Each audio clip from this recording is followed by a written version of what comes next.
kesulitan ini semuanya serba tiba-tiba. Dan firman Tuhan sudah mengatakan bahwa segala sesuatu akan digoncangkan. Tentang berakhirnya pandemi ini tidak ada seorang pun yang tahu. Kita tidak bisa memaksa Tuhan harus menghentikan sekarang juga.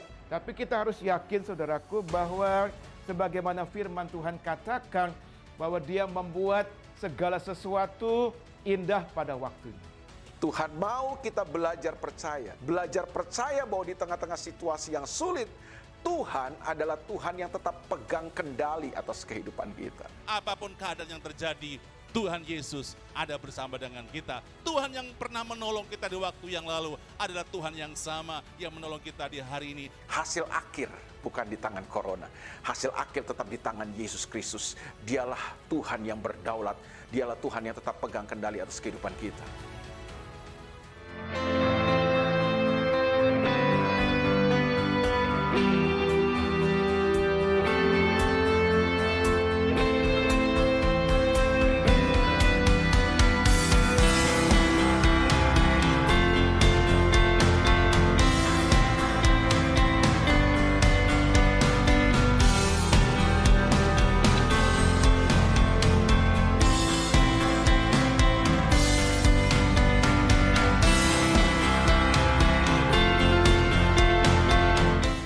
Pada malam ini saya akan mengulangi supaya apa? Supaya pengajaran ini jangan kita lupa.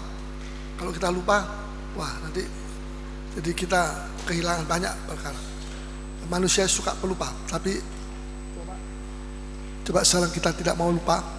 Saya mau ingatkan kembali, saya mau mulai kembali ya, dari beberapa pasal-pasal yang saya akan mulai ya, dan saudara nanti akan bisa, oh ya saya ingat ini, ingat semua, sudah saya ingat semua ya.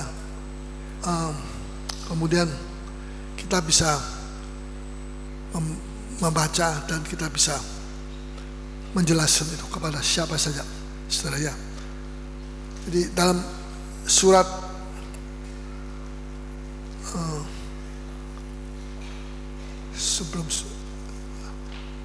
sebelum Kolose, surat Filipi pasal yang ketiga kalau tidak salah. Di situ dikatakan, aku tidak sulit untuk mengulangi apa yang aku telah tulis kepada kamu, hei jemaat Filipi. Aku tidak sulit untuk mengulangi apa yang sudah aku tulis itu kepada kamu, supaya kamu beroleh pengertian yang lebih mantap lagi, dan kamu akan menjadi lebih giat lagi dalam kegiatan Tuhan, dan engkau akan menjadi orang-orang yang giat di dalam segala kebenaran. Itu ada ayatnya, tetapi saya tidak. Ayat pasal 3 ayat 1b. Pasal 3 ayat 1b, coba kita baca. Pasal 3 ayat 1b. Coba kita baca. Ya. Menuliskan hal ini lagi kepadamu, menuliskan lagi hal ini lagi kepadamu, menuliskan lagi. Rasul Paulus tidak segan-segan untuk menuliskan lagi. Kalau kamu sudah lupa, itu surat saya yang berapa tahun yang lalu, saya akan tuliskan lagi. Terus tidaklah berat bagiku, ya tidak berat bagiku. Terus dan memberi kepastian kepadamu, dan untuk memberi kepastian kepada kamu. Apa yang Paulus ingatkan, yaitu ayat 2, soal apa? Hati-hatilah terhadap anjing-anjing. Anjing ini bukan anjing herder, anjing coco, anjing dari Peking, ya tidak ada kaitannya. Anjing itu tidak ngerti firman Tuhan. Dia baru mati ya sudah, tidak masuk neraka, juga tidak masuk surga. Ya sudah hilang, habis. Manusia mati masih mesti mempertanggungjawabkan perbuatannya dia di neraka atau di surga. Ya, hati-hatilah terhadap anjing-anjing. Ini Paulus pernah nulis kepada jemaat Filipi. Sekarang dia ingatkan lagi, anjing-anjing itu apa? Anjing-anjing itu nanti kita baca. Hati-hatilah terhadap pekerja yang jahat, ya, pekerja yang jahat yang mau menipu Anda dengan mendapatkan uang dan sebagainya. Terus hati-hatilah terhadap penyunat-penyunat yang palsu. Penyunat-penyunat yang palsu. Mereka bilang kalau kita tidak disunat, kita tidak bisa masuk surga. Kalau begitu percuma Yesus disalib. dia mesti disunat lagi kita. Ya, kalau tidak disunat, biar Yesus sudah mati buat dosa kita, kita tidak bisa selamat. Kita mesti disunat lagi. Nah, kalau begitu itu sunat lebih bagus, lebih dahsyat daripada korbannya Tuhan. Tidak benar. Ya, salibnya Tuhan itu lebih besar dari nilainya daripada daripada penyunat-penyunat yang palsu ini. Ya, terus Karena kitalah orang-orang bersunat ya, yang beribadah oleh Roh Allah ya, dan bermegah dalam Kristus Yesus Ya. dan tidak menaruh percaya pada hal-hal lahiriah. ya. Untuk itu saya ingin membaca di dalam Matius pasal yang ke-28. Ya, dengan cepat saja kita ulangi sekali lagi. Ya, ayat 19 sampai dengan ayat 20. Ketika mereka di Karena tengah itu jalan, pergilah, pasal 28 ayat 19. Karena itu pergilah, jadikanlah semua bangsa muridku. ya, disuruh pergi, jangan tinggal terus tinggal di Makassar. Jangan, kita mesti keluar, kita mesti pergi. Sekali-sekali kita mesti pergi. Ini selalu Tuhan mengatakan pergilah. Ya, jadikanlah semua bangsa muridku. Jadikan semua bangsa muridku. Apa ada pilihan di sini? Boleh jadi murid, boleh jadi simpatisan. Simpatisan tahu kalau ada dibagikan itu envelope ada pertanyaan-pertanyaan di situ, saudara nama siapa, tinggal di mana, nomor handphone apa, warga negara apa, jalan apa, dan tinggal di mana, kerja di mana, punya toko apa dan sebagainya. Dan kemudian di situ disebut saudara mau jadi anggota jemaat Petra. Wah, dia bilang tidak mau. Saya ini cuma simpatisan saja. Hati-hati dengan kata simpatisan.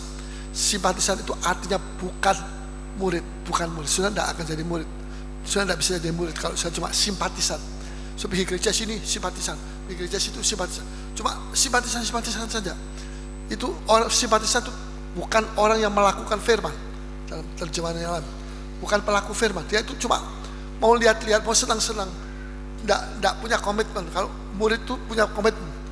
Ya, sebab ada komitmen dia untuk dia melakukan ini, melakukan itu, untuk kewajibannya dia berbuat apa di dalam gereja, ada komitmennya. Tapi kalau seorang yang bukan murid, itu orang biasa, simpatisan, itu tidak punya anggota, surat anggota tidak punya. Ya, itu tidak penting surat anggota, tapi keanggotaan itu penting. Saya mesti merasa bahwa ini rumah saya, ini tempat saya digembalakan. Orang benar itu mendapat tempat penggembalaan, amin. Nah, itu artinya tempat penggembalaan itu ada tempat yang di situ dia dilatih, dia dikerjain dengan firman Tuhan sampai dia menjadi kuat dan dia menjadi naik, rohaninya naik. Jadi dia itu bukan seorang yang ya simpatisan, itu orang yang bebas, yang saya mau datang pergi datang boleh, saya tidak mau datang tidak apa-apa. Itu simpatisan. Tidak ada komitmen. Komitmen itu artinya tanggung jawab dan ikatan. Tidak ada ikatan. Saya tidak mau diikat. Saya tidak mau. Kalau kita tidak mau diikat susah. Sebab di dunia ini semua hidup manusia itu ada ikatan, ada komitmen. Seorang yang mau menikah mesti punya komitmen. Ya, ini suami nanti jadi mesti tanggung jawab sama istri, mesti kerja, dapat uang untuk anaknya nanti sekolah dan sebagainya. Kalau tidak mau kerja, nah, istri suruh kerja, wah, ini tidak becus. Suami tidak betul. Dia tidak punya komitmen. Ya, dan itu mesti ada komitmen. Sudah mau sekolah, mesti ada komitmen. Sudah mesti bayar sekolah. Sudah mesti mencicil. Sudah mesti apa saja, melakukan semua tugas-tugas sebagai seorang orang tua yang mendidikkan anaknya di sekolah. Sudah seorang yang warga negara Indonesia sudah punya komitmen, sudah punya tugas-tugas, sudah punya apa saja, semua tanggung jawab sebagai seorang warga negara Indonesia. Ya, jadi kalau saya mau bebas sebebas-bebasnya, tidak ada itu, tidak ada. Demikian juga dalam kerajaan sorga, tidak bisa kita mau bebas. Saya tidak sorga, saya juga tidak. Itu zaman dulu banyak orang yang namanya Freidenker. Freidenker itu pikirannya bebas. Pokoknya siapa Tuhan Yesus juga saya percaya. Tuhan yang bukan Tuhan Yesus juga saya percaya. Semua saya percaya. Setan juga saya percaya. Mereka juga saya percaya. Semua saya, genderuwo saya juga percaya. Wah, susah kalau begini. Ya, semua percaya. Freidenker semua ada, itu semua baik.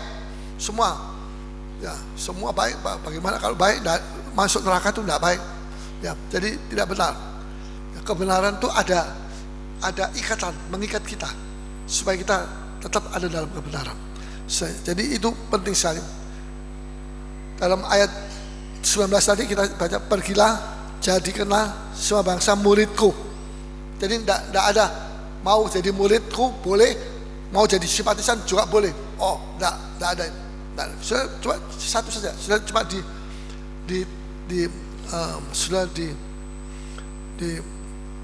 ditawari satu pilihan, jadi murid atau tidak sama sekali. Tidak bisa. Kalau tidak jadi murid itu mau ikut Yesus tapi tidak mau pikul salib, tidak bisa.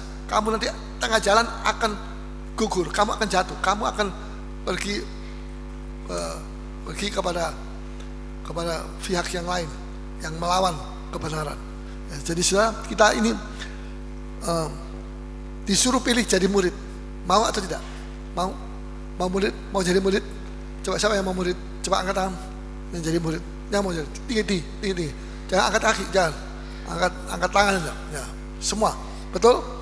Nah, kalau nanti saya kasih surat, sudah mau isi, nah, suratnya yang lalu itu sudah diisi atau belum? Nah, itu kalau belum itu belum jadi murid, ya. Ya, terus dan baptislah mereka dalam nama Bapa dan Anak dan Roh Kudus. Anak dan Roh Kudus ini dibaptis dalam Bapa, Anak, Roh Kudus.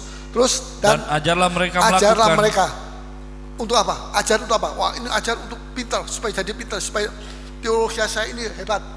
Oh, enggak, ajarlah mereka untuk melakukan. Diajar untuk melakukan, bukan diajar untuk tahu. Sudah tahu atau tahu, sudah tahu, tapi tidak melakukan, itu tidak cocok dengan di sini.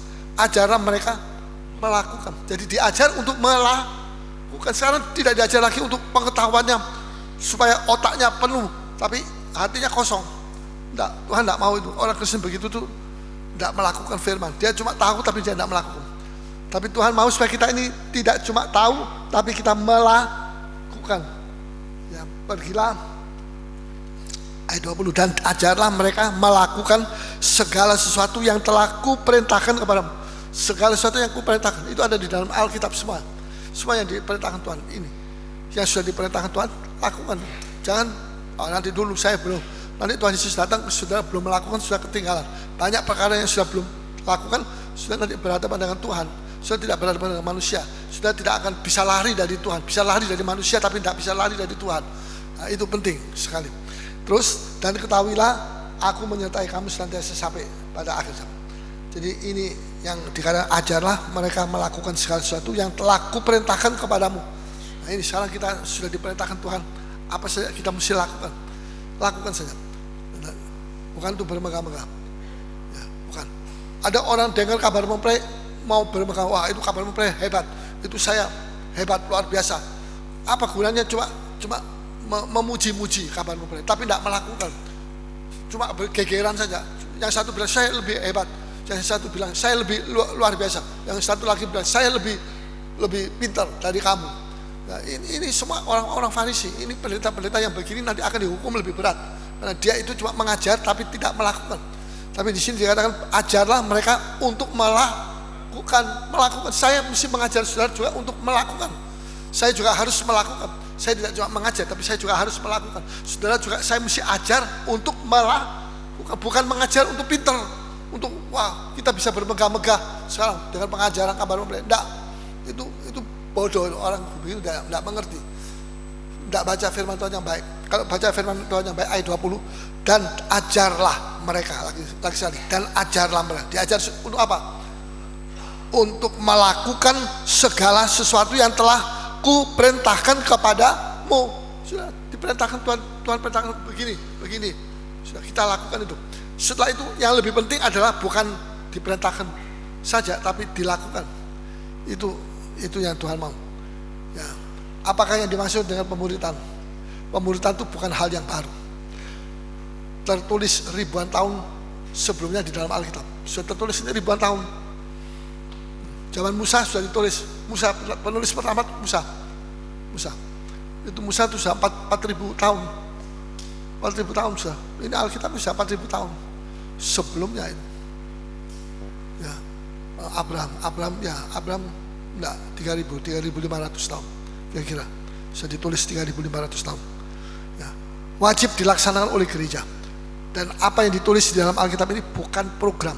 Pemuritan itu bukan program gereja, tapi itu adalah inti dari amanat agung. Amanat agung tadi, pergilah kamu jadikan semua bangsa muridku dan baptislah mereka dalam nama Bapa dan Anak dan Roh Kudus. Ini amanat agung. Dan tambah lagi ayat 20. Dan ajarlah mereka melakukan segala sesuatu yang telah kuperintahkan kepadamu. Ajarlah mereka. Itu termasuk amanat agung. Jadi amanat agung itu adalah, intinya amanat agung adalah ajarlah mereka untuk melakukan firman. Itu firman ini ayat pasal Matius 28 ayat terakhir, ayat 18, 19, 20. Ini yang harus kita lakukan. Ya. Jangan lupa, sesudah jadi murid kita mesti memuridkan lagi. Sesudah kita jadi murid kita mesti memuridkan lagi. Jadi, sudah menjadi murid, pelayan Tuhan, sudah bawa jiwa datang ke gereja, bawa jiwa ke komsel dan sebagainya. Ya. Yesus memberi pilihan cuma satu, jadi murid, tidak jadi simpatisan. Inti dari amanat agung cuma satu, jadikan muridku. Gereja yang terdiri dari sebagian besar simpatisan dan penonton, gereja itu adalah gereja yang lemah dan sakit. Gereja yang sebagian besar anggotanya itu, biar anggotanya 10.000 tapi sebagian besar 9.000, 8.000 itu cuma penonton saja, ya simpatisan saja. Nggak punya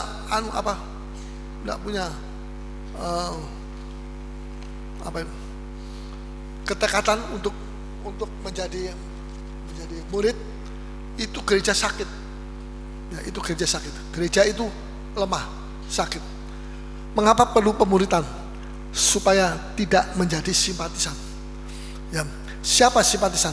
Simpatisan itu adalah orang yang bukan pelaku firman. Dia bukan pelaku firman. Dia cuma datang nonton, lihat, wow bagus ya, banyak orangnya. Cuma itu sudah, wow, bagus itu, gereja kita bagus. Tapi dia tidak masuk di dalam diajar untuk melakukan firman. Itu seperti benih, orang itu seperti benih yang tertabur di pinggir jalan. Kemudian datanglah burung-burung makan sampai habis. Ya, otaknya penuh tapi hatinya kosong dari firman Tuhan. Sepintas mereka tidak beda dengan murid. Sepintas kelihatan seperti dia itu murid juga. Orangnya wah gagah dan sebagainya. Tapi ketika percobaan datang, di situ kelihatan dia siapa dia. Dia domba atau dia kambing. Ternyata dia kambing, bukan domba. Ya. Jadi nanti kalau percobaan datang, ketahuan semua. Kita tidak bisa menutup berkamuflase. Ya, kamuflase itu menutup muka kita dengan ini. Sapu tangan. Ya, pasti nanti kalau percobaan datang, sapu tangannya tuh dibuka. Dan kita akan menunjukkan siapa kita aslinya di hadapan Tuhan. Tuhan tidak bisa ditutup-tutupi, ditipu, tidak bisa. Tuhan tidak bisa ditipu. So, ini penting sekali. Jadi menjadi saksi Yesus. Jadi ketika percobaan datang, orang itu akan kelihatan siapa dia. Menjadi saksi Yesus itu bukan program gereja. Program itu seperti sesuatu, ini program gereja. Ayo kita sekarang pelajari ini. Untuk 1 bulan atau 3 bulan atau 6 bulan kita bahas terus. Setelah itu sudah selesai, masuk kotak. Sudah, jangan bicara lagi soal itu. Sekarang kita mau bicara soal yang lain lagi, program yang lain lagi. Terus begitu, meningkat. Sesudah yang ini dijelaskan, sudah tidak usah dijelaskan lagi, tidak perlu. Sekarang stop. Sekarang kita mau yang lain lagi. Jadi itu kalau sudah selesai masuk masuk di tempat buku-buku, tidak digubris, tidak dipegang, tidak dibaca, tidak dilakukan lebih tidak. Itu namanya program. Gereja punya program apa? Ya, program ini itu dan sebagainya. Ya, jadi tapi sebetulnya menjadi saksi Kristus itu adalah gaya hidup Kristiani, gaya hidup Kristen, gaya hidup saudara dan saya. Kalau kita jadi orang Kristen, kita tidak menjadi saksi Tuhan. Kita ini seperti canggung. Orang lihat ini orang Kristen, tapi kok diam saja, dia tidak jadi saksi Tuhan. Kenapa kok begitu? Kok lain dari yang lain? Kenapa kok begitu? Ada kelainan apa? Kelainan jantung atau kelainan apa? Tidak tahu. Ya, tapi sudah itu tidak benar. Ya, orang akan bertanya-tanya siapa dia? Apa dia orang Kristen? Tapi kok dia tidak jadi saksi Tuhan? Dia mulutnya kalau hati sudah penuh dengan minyak, dengan api, sudah mulut sudah tidak bisa menutup mulut orang itu supaya jangan bicara. Dia pasti akan keluar api dari hati ini melalui mulutnya, api yang bukan api sungguh tapi api dari Roh Kudus, dan sudah akan bicara terus sampai tidak ada satu orang bisa menutup mulut saudara, tidak bisa. Ya, itu api dari dalam itu luar biasa. Terus dia bicara. Ya, itu Rasul Paulus contohnya, dia terus bicara biarpun dia dilempari batu, dia terus bicara karena ada api. Ini api perlu ada dalam kita. Jangan kita menjadi orang Kristen ya gereja kita bangga-banggakan gereja kita, tapi kalau tidak ada api percuma. Itu api yang penting. Itu kita bisa minta sama Tuhan, Roh Kudus berikan kepada saya api Roh Kudus itu. Kalau saya berdoa, saya minta Tuhan berikan saya api Roh Kudus, berikan saya api dari sorga supaya hati saya ini rindu. Sebelum saya berdoa, saya sudah rindu kepada Tuhan. Saya rindu pergi gereja, saya rindu untuk bertemu dengan hadirat Tuhan ya, supaya jangan saya tidak bisa menyembah, jemaat tidak bisa menyembah, semua tidak bisa menyembah, semua tergantung di tengah-tengah begitu. Tidak, tapi kita bisa menyembah kepada Tuhan. Ini yang Tuhan mau. Sehingga kedatangan kita ke gereja itu selalu ada sesuatu yang baru, ada sesuatu yang mendorong kita untuk maju. Jangan kita menjadi orang Kristen yang biasa-biasa. Saya, nah pengajaran, soal pengajaran ini penting. Pengajaran ini seperti lampu. Di sini ada lampu. Ya, lampu. Nah, ini pengajaran seperti lampu. Ya, seperti pelita. Tuhan bilang di sini ada lampu. Lampu yang rohani ya, tidak kelihatan. Terus ini pelita perlu menyala. Kalau menyala ini berarti dalam gereja ini ada pengajaran. Pengajaran itu menerangi jalan kita, sehingga kita tahu kemana Tuhan tuntun kita. Ya, silakan.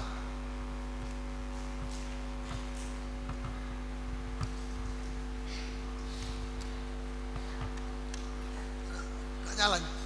Sebentar. Kenapa nggak nyala? Nggak nyala, ini lampunya nggak nyala. Wah, ini nyala ini. Ya, matikan semua. Matikan yang belakang, bawah ini mesti kelihatan. Nah ini, ya sudah, ya begitu, semua. Nah, ini saya punya pengajaran firman Tuhan, dan firman Tuhan ini membawa saya kemana saja, menuntun saya. Saya tidak akan ketinggalan, saya tidak akan terjatuh, saya tidak akan kesasar. Saya dituntun Tuhan untuk turun ke lembah. Saya juga turun. Ya. Kemudian saya jalan. Ini pengajaran. Saya tidak tergantung dengan lampu-lampu ini. Semua lampu-lampu boleh mati, tapi saya punya pengajaran. Amin. Nah, ini pengajaran, ini firman Tuhan ini. Sudah firman Tuhan yang sudah baca itu seperti nyala api. Ada nyala apinya. Api bukan api biasa, tapi api Roh Kudus. Itu menyala dan menuntun kita kemana kita pergi. Ya, kemana kita pergi? Selalu kita dituntun dengan api ini. Ya, silakan nyalakan lagi seluruhnya. Ya, puji Tuhan. Nah, selamatlah saya. Sudah keliling-keliling. Ya. Oh. Ya, ini memang tidak boleh mati. Jadi mesti nyala terus. Ya, kita punya api nyala, terang bukan terang listrik, bukan terang baterai, ada terang listrik, terang nuklir, terang apa, terang bom atom, tapi terang daripada firman Tuhan, terang dari Roh Kudus. Itu mesti kita miliki, sehingga kita tahu kemana Tuhan tuntun kita. Kita tidak bisa ditipu oleh iblis, betul? Kalau kita punya ini, kita tidak bisa ditipu sama iblis. Iblis bilang, Paulus, kamu turun sana. Saya turun, blok. Wah, jatuh saya. Benjol semua. Kenapa? Ditipu sama iblis. Saya tidak punya terang. Iblis itu raja kegelapan. Jadi dia bergerak di dalam kegelapan.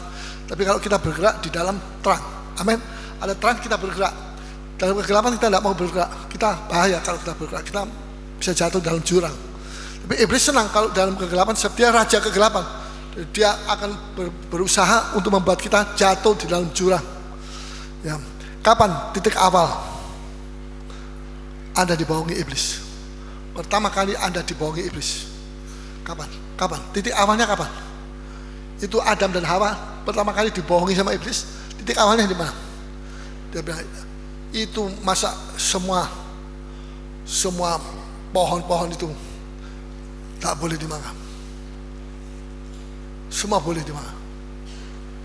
Tapi iblis bilang tidak semua. Semua tidak boleh dimakan. Cuma satu yang boleh dimakan, yang terlarang, pohon kehidupan itu tidak boleh dimakan. Dia putar balik. Jadi yang kebenarannya adalah semua tidak boleh dimakan. Begitu. Semua kebenarannya salah. Semua boleh dimakan. Satu itu yang tidak boleh. Itu dilarang.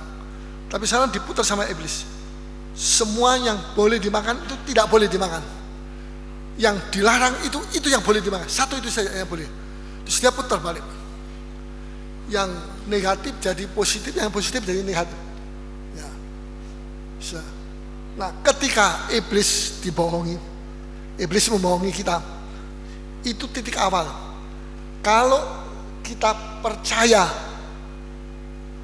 akan ketidakkebenaran itu, kita jatuh. Ketidakkebenaran itu artinya kebenaran yang sudah diputar balik, betul?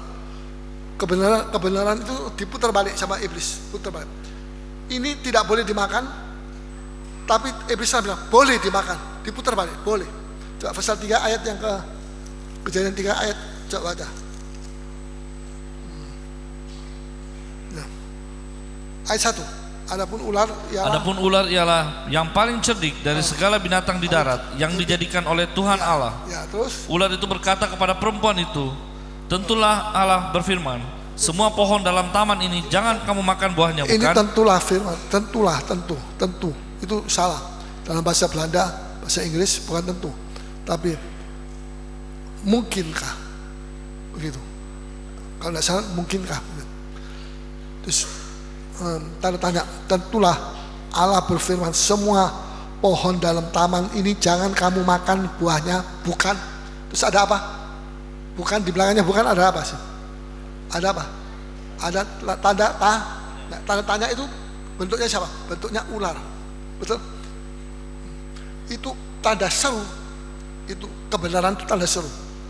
Itu dirubah, dibengkokkan, jadi seperti modelnya ular. Itu mulutnya di atas, ekornya di bawah. Ya, dia putar balik. Ya, dijadikan pertanyaan.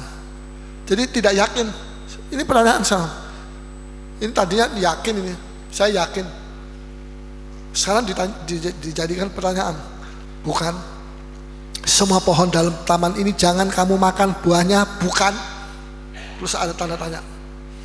Ya, ini di sini kita lihat. Lalu sahut perempuan itu kepada ular itu, ya, buah pohonan dalam taman ini boleh kami makan. Nah, terus tetapi tentang buah pohon yang ada di tengah-tengah taman, ya, Allah berfirman, jangan kamu makan ataupun raba buah itu, nanti kamu mati. Dia tambah, jangan raba. Ya, padahal Tuhan tidak pernah bilang jangan raba. Terus, tapi ular itu berkata kepada perempuan itu, sekali-kali kamu tidak akan mati. Nah, dia tegaskan, sekali-kali kamu tidak mati. Jadi dia sudah putar balik itu. Nah, itu awalnya pada saat kita percaya kepada kebenaran yang diputar balik sama iblis, itulah permulaan kita jatuh dalam dosa. Pada saat kita percaya, itu kata percaya itu iblis juga pakai percaya itu. Tapi percaya bukan untuk percaya kepada firman Tuhan, tapi percaya kepada firman yang sudah diputar balik, dibengkokkan begitu. Terus Tuhan memberitakan, iblis memberitakan boleh kita makan. Manusia jatuh dalam dosa. Jadi awal dari kejatuhan manusia adalah saat manusia percaya akan kebenaran yang diputar balik sama iblis. Jadi ketidakkebenaran itulah kebenaran yang diputar balik, itu menjadi malapetaka bagi manusia. Ya, nah, saya mau lanjut. Saya mau mengembalikan ingatan saudara tentang pemulitan. Ada orang mengaku dirinya Kristen, tapi dia tidak punya komitmen terhadap satu gereja pun. Orang Kristen itu orang Kristen yang palsu. Dia tidak punya komitmen terhadap gereja. Amsal 12 ayat 26 berkata, tempat pengembalaan diberikan Tuhan kepada orang benar. Coba kita baca. Amsal 12 ayat yang ke-26. Orang benar mendapati tempat penggembalaannya, tetapi orang fasik, tapi jalan orang fasik menyesatkan mereka sendiri. Ya. 12 ayat 26. Orang benar mendapati tempat penggembalaannya. Sudah orang benar atau tidak? Sudah orang benar? Betul? Betul. Kalau sudah orang benar, orang sudah mendapat tempat penggembalaan. Sudah dapat tempat penggembalaan di sini. Ya. Tetapi jalan orang fasik menyesatkan mereka sendiri. Jalan orang fasik itu apa? Orang fasik bilang, ini di sini jalan yang betul, ini kanan, dia pergi kanan. Nanti di situ dia kena kecelakaan. Dia bilang, pergi ke kiri, ini jalan yang benar, dia pergi. Jadi selalu jalannya dia itu dia anggap paling benar, tapi selalu dia celaka dengan jalan otaknya dia sendiri itu celaka. Nah ini orang yang tidak pernah digembalakan karena pakai otaknya sendiri, pakai jalannya sendiri. Saya mau pergi ke sana, ke kiri sana, saya akan mendapatkan sesuatu yang baik di sana. Pergi sana dia celaka di sana, pergi sana celaka di sana. Selalu pikiran tidak ada firman Tuhan yang mengajar dia. Selalu dia itu pergi sendiri menurut pikirannya dia. Pikirannya dia bilang ini yang betul, jalan yang betul. Padahal tidak, jalan yang tidak betul. Nah, jangan kita percaya kepada pikiran kita. Ini jalan yang baik, ini benar. Ini. Jangan, kita mesti tanya firman Tuhan bagaimana. Ya. Jadi tempat pengembalaan itu artinya tempat pengembalaan itu artinya tempat dilatih, kita dilatih. Kita jadi murid dilatih. Bagaimana seperti sekarang kita di sini tempat pengembalaan kita, tempat pelatihan kita, tempat pemuritan kita di sini. Jadi kita mesti punya tempat pemuritan, tempat pelatihan, tempat kita dididik jadi dewasa, jadi berhikmat. Itu tempat penggembalaan kita. Itulah di sini. Nah, sekarang Matius. Jadi Matius 28, pasal 28 ayat 19 tadi, saya katakan tidak ada pilihan lain. Tidak ada pilihan lain kecuali pemuritan. Di sini kita lihat sangat pentingnya pemuritan. Setelah Matius pasal 28 tadi, ajarlah mereka melakukan segala sesuatu yang telah kuperintahkan kepadamu. Ayat yang ke-19, karena itu pergilah jadikanlah semua bangsa muridku. Jadikan semua bangsa muridku. Kita ini tidak diberi kesempatan untuk memilih, tapi kita ini diberi kesempatan ini. Kamu jadilah muridku. Tidak ada pilihan lain. Jadi ini sangat penting. Ini serius sekali. Ini sebuah perintah. Seperti tentara, seorang jenderal dia kasih perintah dalam peperangan. Kamu pergi ke sana. Kamu jangan pergi ke tempat lain, ke sana, ke X sana. Nah, dia harus pergi ke sana. Sebuah perintah yang harus dipatuhi oleh setiap orang. Soal pemuritan ini satu perintah, bukan satu perkara yang coba-coba. Saya coba-coba. Enggak. Ini perintah. Jadi sudah mau patuh kepada perintah atau tidak. Itu saya. Dimanfaatnya untuk belajar firman Tuhan itu ada 3. Ada satu dari 3. Yang pertama, ada orang memanfaatkan dia belajar firman Tuhan untuk apa? Untuk menjadi pandai secara teologi. Ya, saya tadi katakan otaknya penuh tapi hatinya kosong. Itu tidak. Itu diritul sama Tuhan. Tidak. Yang kedua, untuk bermegah-megah dalam pengajaran. Seperti kita bermegah-megah kabar mempelai. Wah, kita junjung tinggi. Ya, kita memang mesti junjung tinggi, tapi di dalam perbuatan kita, bukan di dalam perdebatan dan sebagainya. Jadi itu kalau satu pengajaran terus dipuji-puji, itu bahaya sekali. Itu terjadi perpecahan. Buktinya terjadi perpecahan sekarang. Banyak perpecahan di dalam gereja kabar mempelai. Karena tidak betul. Ya. Yang kedua, bermegah-megah, bukan tuh bermegah-megah. Yang ketiga, untuk dilakukan, melakukan. Katakan sama-sama, melakukan. Nah ini, firman Tuhan ini mesti untuk kita melakukan. Itu baru, itu yang benar. Itu yang Tuhan mau, supaya kita ini pelaku-pelaku. Jadi pelaku-pelaku firman. Firman itu ya firman Tuhan ini. Ya. Nggak usah kita, biar kita tidak kasih judul kabar mempelai atau kita tidak kasih judul apa. Ya, pokoknya firman, pengajaran firman Tuhan itu. Ya, kalau Rasul Paulus bilang pengajaran yang baik. Ya. Mendengar firman Tuhan itu untuk apa? Sebenarnya kalau sudah mendengar firman Tuhan itu apa? Untuk mengisi pikiran kita? Tidak. Kita dibentuk untuk menjadi serupa dengan Kristus. Amin. Kita dibentuk. Sebenarnya kita dengar firman Tuhan itu kita dibentuk untuk menjadi serupa dengan Kristus. Setelah itu kita menjadi saksi dari Yesus. Setelah kita dibentuk menjadi serupa dengan Yesus, kemudian kita disuruh keluar, diutus oleh Tuhan untuk menjadi saksi. Jadi jangan kita belum ngerti apa-apa terus mau jadi saksi, ya bagaimana? Tujuan hidup kita untuk menjadi saksi Kristus. Dan saya katakan lagi sekali, ini bukan sebuah program, ini gaya hidup. Bersaksi itu ada menyampaikan apa yang telah kita alami bersama Tuhan. Menyampaikan. Saya menyampaikan. Saya saksi. Saya menyampaikan apa yang saya sudah alami. Saya sakit 10 tahun. Saya mengalami bersama dengan Tuhan. Saya masuk dalam pengalaman yang baik 10 tahun. Tapi saya mengalami itu dan saya dirubah sama Tuhan. Saya sudah mengalami pahit getirnya. Itu namanya kesaksian. Bukan orang itu mengalami begini-begini, orang itu omong begini-begitu. Orang itu yang ngomong, bukan dia. Orang itu yang mengalami, bukan dia. Itu bukan kesaksian. Itu dia cuma meneruskan omongan orang, tapi bukan dia yang bersaksi. Karena dia harus mengalami. Kalau dia tidak mengalami, dia bukan saksi Kristus, bukan. Ya, jadi kita mesti punya pengalaman. Mungkin saya bilang, saya tidak punya pengalaman. Saya boleh minta sama Tuhan. Kenapa tidak? Saya minta sama Tuhan. Tuhan berikan saya kesaksian. Tuhan memberikan saya kesaksian.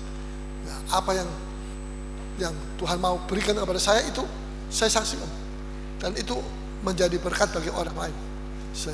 Kita mesti punya kesaksian, dan itu kesaksian dari Tuhan. Jadi bukan dari kita. Jangan kita saya tidak bisa. Memang kita tidak bisa. Siapa yang bisa? Saya juga tidak bisa. Tapi saya minta sama Tuhan, dan semua kesaksian itu karunia, kesaksian itu semua dari Tuhan. Amin. Semua dari Tuhan. Jadi saya minta sama Tuhan, Tuhan kasih, Tuhan kasih. Asal kita sungguh-sungguh sama Tuhan. Ya. Tidak sulit. Semua itu bukan asal dari kita, tapi itu dari Tuhan. Ya. Sekarang ada satu. Saya mau kasih contoh. Seorang murid yang punya komitmen dengan Tuhan melalui gereja. Punya komitmen melalui gereja. Kenapa mesti melalui gereja? Karena gereja itu adalah tubuh Kristus. Jadi kita mesti punya kesaksian melalui gereja. Kalau enggak, kita ini enggak tahu di mana. Sudah dari mana? Tidak tahu saya. Dari mana? Dari selatan Jawa atau dari timur, dari utara Sulawesi? Tidak ngerti. Jadi sudah mesti melalui gereja. Gereja itu adalah tubuh Kristus. Apa arti komitmen?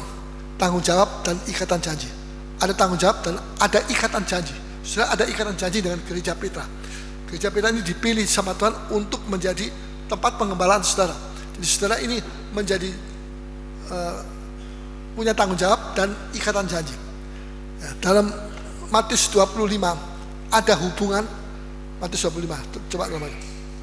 Ada hubungan antara komitmen kita dengan manusia dan komitmen kita dengan Allah.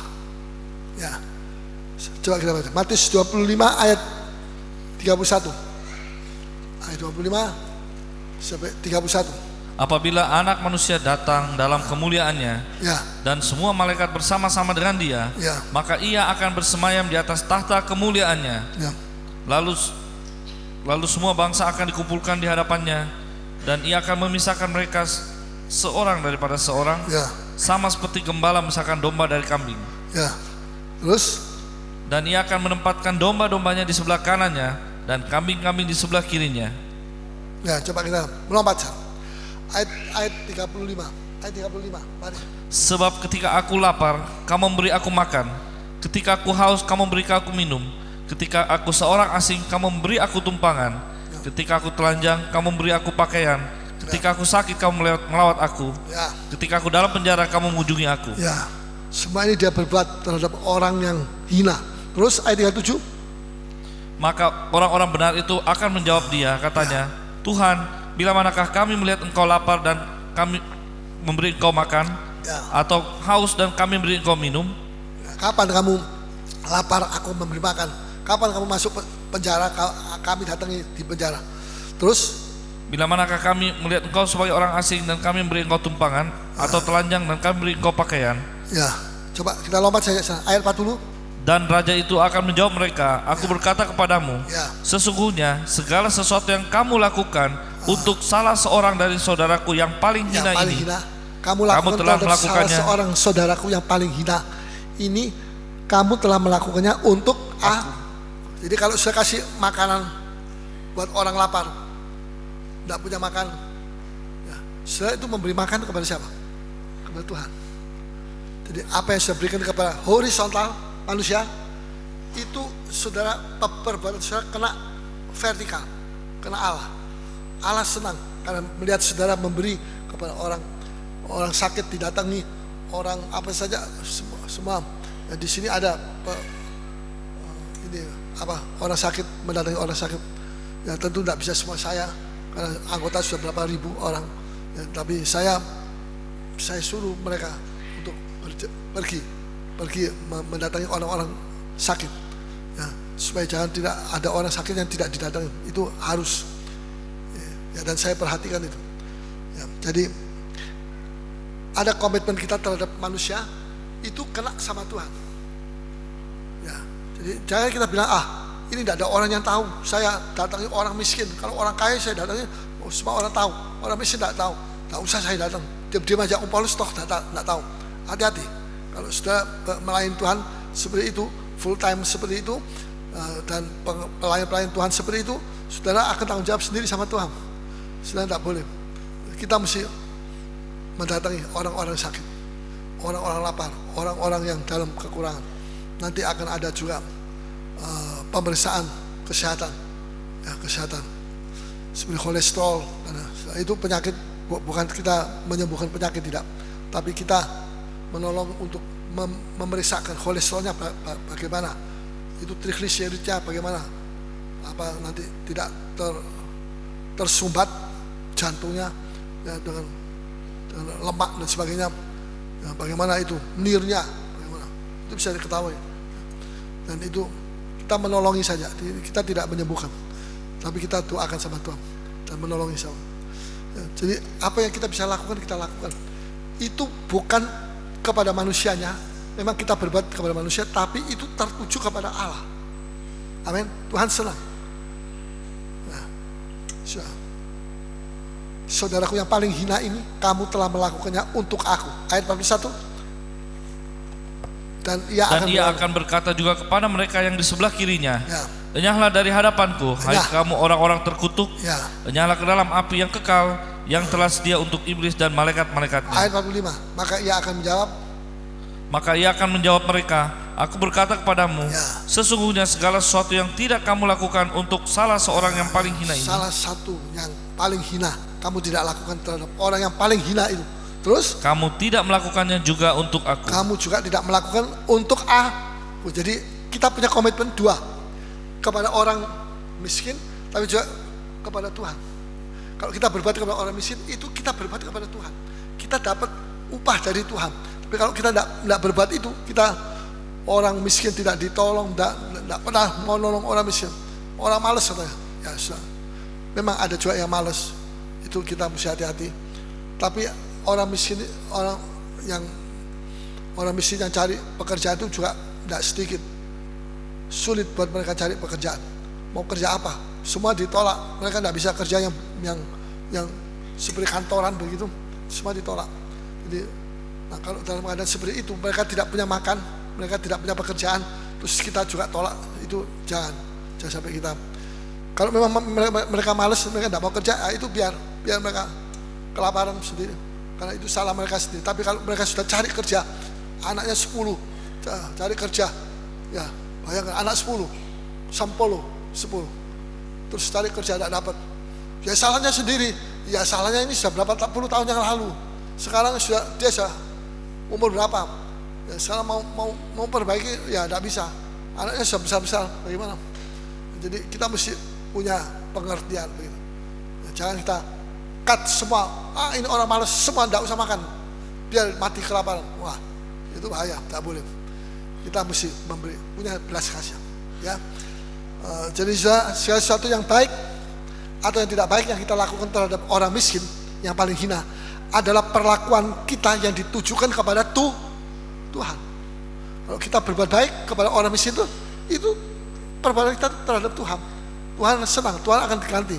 Tapi kalau perbuatan kita yang tidak baik kepada orang miskin itu, kita tinggalkan mereka dalam kesusahan sendiri, itu nanti kita akan bertanggung jawab di hadapan Tuhan. Jadi hati-hati, jangan sampai kita menjadi egois. Ya, Alkitab mengajar juga apa yang kamu Efesus 5 ayat 21. Ini saya mau tunjukkan bagaimana tanggung jawab komitmen kita sama Tuhan. Ya, Efesus 5 ayat 21. Hai istri, ayat 22.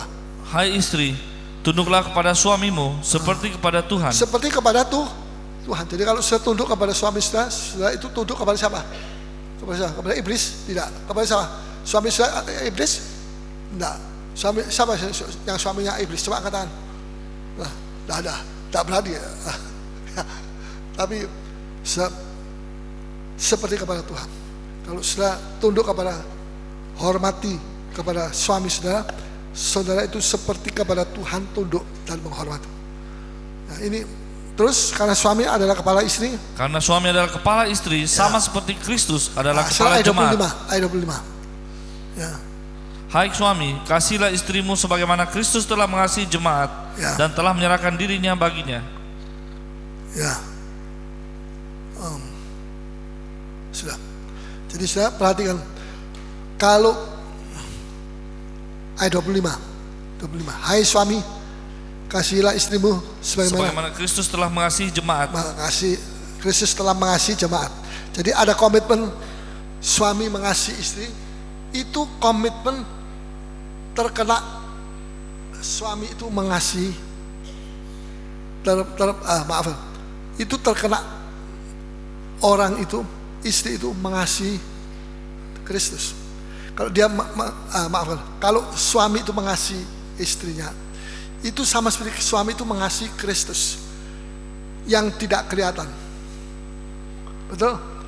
Mengasihi Kristus yang tidak kelihatan. Dia mengasihi istrinya, itu sebetulnya komitmennya dia mengasihi Kristus yang tidak kelihatan. Mengasihi istrinya yang kelihatan. Bagaimana saudara mau mengasihi Kristus yang tidak kelihatan, sedangkan mengasihi istrinya sendiri yang kelihatan tidak bisa. Mana lebih sulit, lebih gampang mana? Mengasihi istri sendiri yang kelihatan atau mengasihi Tuhan yang tidak kelihatan? Wah, saya mengasihi Tuhan, mana Tuhan? Tidak ada. Ya, Tuhan pergi ke sana kemari, tidak tahu di mana. Sulit ini saya mau mengasihi Tuhan. Lebih gampang mengasihi istrinya yang kelihatan, betul? Tapi kalau yang kelihatan ini tidak juga dia mau kasih, bagaimana dia bisa mengasihi Tuhan yang tidak kelihatan? Omong kosong. Jadi mulailah mengasihi istri yang kelihatan, maka nanti Anda akan bisa mengasihi Tuhan yang tidak kelihatan. Yang tidak kelihatan itu lebih sulit mengasihi yang tidak kelihatan, tapi itu bisa terjadi kalau saudara sudah mengasihi istri saudara. Amin. Jadi ada komitmen kepada Tuhan, ada komitmen kepada istri. Nah, itu di situ rumah tangga itu terkait selalu dengan Tuhan. Ya. Kalau saudara tadi ayat 22, hei istri, tunduklah kepada suamimu seperti kepada Tuhan. Tunduk kepada suami seperti kepada Tuhan. Jadi kalau istri itu dia tunduk kepada suaminya, itu dia sudah tunduk kepada Tuhan yang tidak kelihatan. Betul? Tunduk kepada suami yang kelihatan, mana lebih mudah? Yang kelihatan atau yang tidak kelihatan? Tunduk kepada yang kelihatan atau yang tidak kelihatan? Yang tidak kelihatan itu lebih sulit. Yang tunduk kepada suami yang kelihatan itu lebih mudah. Betul? Karena ini kelihatan sudah bisa dipegang, ini suami saya. Nah, tapi kalau mengasihi Tuhan yang tidak kelihatan itu lebih sulit. Makanya kalau kita bisa mengasihi istri kita, atau kita bisa tunduk kepada suami kita, itu seperti kita sudah tunduk kepada Tuhan. Bisa mengerti? Dan kalau suami bisa mengasihi istrinya yang kelihatan, itu sama seperti suami itu sudah mengasihi Tuhan yang tidak kelihatan. Yang lebih sulit untuk kita mengasihi, tapi tetap Tuhan bisa kita kasih. Ya, jadi di sini kita melihat sebaliknya dengan menghormati suami, ya. Yang kelihatan Anda telah menunjukkan penghormatan Anda kepada Tuhan yang tidak kelihatan. Betul? Kalau Anda bisa menghormati suami Anda yang kelihatan, itu berarti Anda bisa menghormati Tuhan yang tidak kelihatan. Mempelai laki-laki kita bisa mengerti? Ya. Dengan menghormati Tuhan, menghormati suami yang kelihatan, kita menghormati suami kita yang kelihatan. Itu sama seperti kita menghormati Tuhan yang tidak kelihatan. Ya, amin. Ya, jadi misalnya pulang rumah, pulang dari kantor jam 4 atau jam 5, ya, istrinya tidak ada. Wah, cari-cari mana mami? Dicari, tidak ada. Pergi keliling, tidak tahu keliling kemana. Nah itu, kecuali kalau ada izin ya, ada izin dari suami. Bukan maksud saya istri mesti jadi tahanan rumah semua. Jadi kalau suami pulang, istri semua mesti siap di muka pintu, tidak, bukan begitu. Tapi ada hal-hal yang perlu kita mengerti di dalam tata cara itu. So, jadi di sini kita melihat kesulitannya adalah masing-masing itu menuntut duluan. Ya. Suami bilang, saya kepala, kamu mesti tunduk sama saya lebih dulu, baru saya nanti bisa mengasihi kamu. Istri tidak mau kalah, saya ini tubuh yang lemah, kamu mesti mengasihi saya lebih dulu sebelum saya bisa tunduk sama kamu, bisa menghormati kamu. Nah, sudah. Kalau saja kita ini bisa rela melepaskan hak untuk menuntut, maka persoalan yang pelik dalam rumah tangga itu dapat terselesaikan. Amin. Dapat terselesaikan. Jangan kita terus memegang hak kita, hak untuk saling menuntut. Nah, kamu mesti mengasihi saya lebih dulu.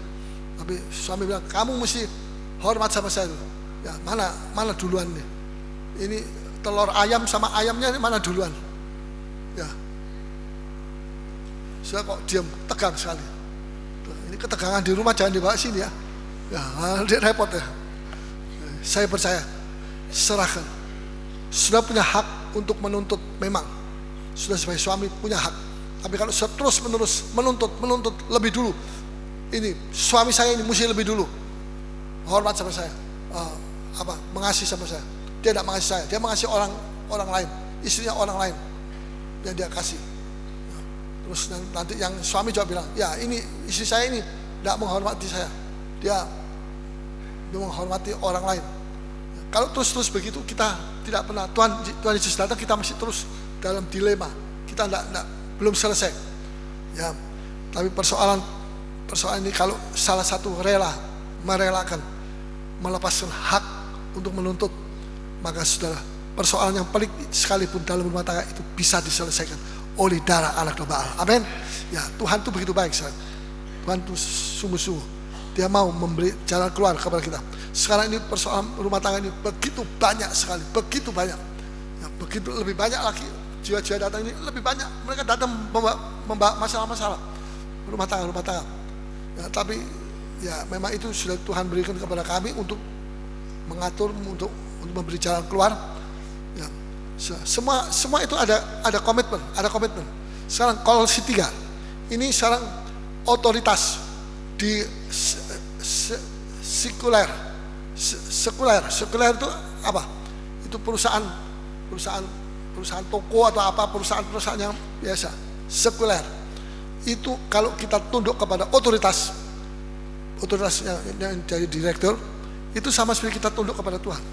Mari, semua itu ada. Coba kita baca Kolose 3 ayat 22. Hai hamba-hamba, taatilah Tuhanmu yang di dunia ini Ya. dalam segala hal. Taati Tuhanmu. Tuhan itu apa? Tuhan itu adalah otoritas sekuler, termasuk spiritual.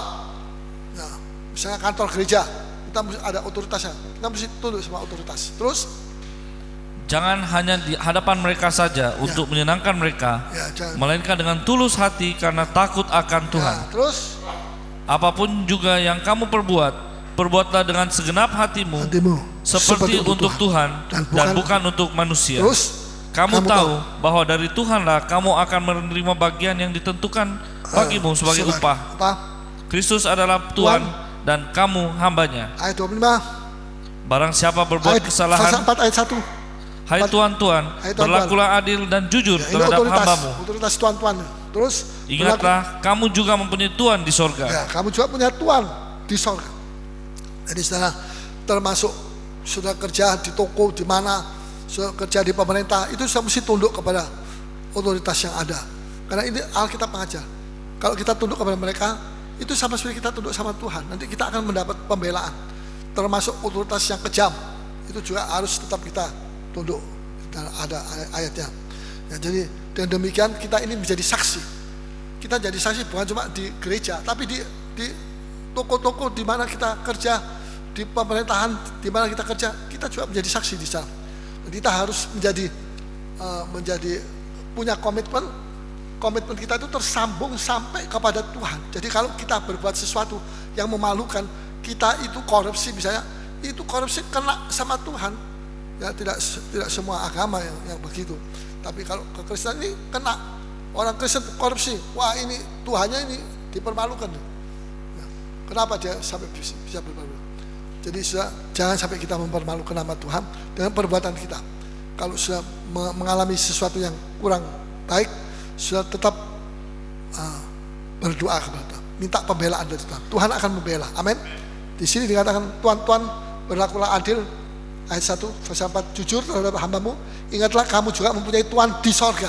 Nah, ingat, ini Tuhan otoritas di dunia ini juga punya otoritas di sorga. Jadi kita punya otoritas yang di atas. Nah, jadi ayat 25, ayat 24, kamu tahu bahwa dari Tuhanlah kamu akan menerima bagiannya yang ditentukan bagimu sebagai upah. Kristus adalah Tuhan dan